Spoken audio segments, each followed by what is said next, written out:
Most people give away their value without ever knowing what it is. They accept less than they deserve. They settle for crumbs. They stay in places where no one notices them because they don't know their worth. Meet Daniel. He was quiet, friendly, always helping others. At work, he did double the effort. At home, he gave more than he took. In friendships, he always sacrificed first. Yet, no recognition, no appreciation. People started expecting his efforts as if they were nothing. Daniel's value was invisible, even to himself. One day, a colleague approached him. "Can you cover my work again? You always do it anyway." Daniel hesitated. Something inside stirred.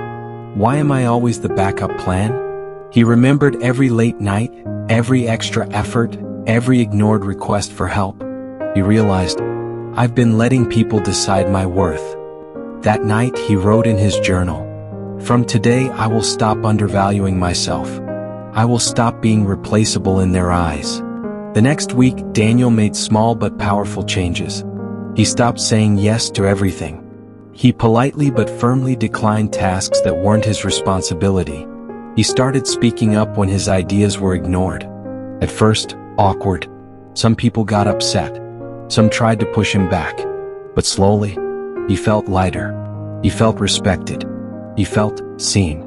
For the first time, he realized his worth wasn't in what others demanded, but in what he valued himself.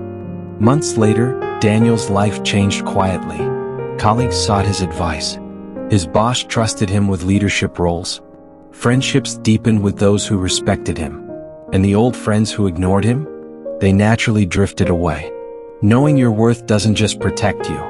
It attracts what belongs to you and removes what doesn't. Daniel smiled one evening. I am no longer replaceable. Not because I am better than anyone, but because I finally honor myself.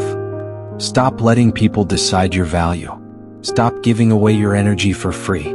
Stop waiting for recognition from those who don't care. Your worth is not negotiable. It is not conditional. It is yours, always. Guard it, protect it, live it.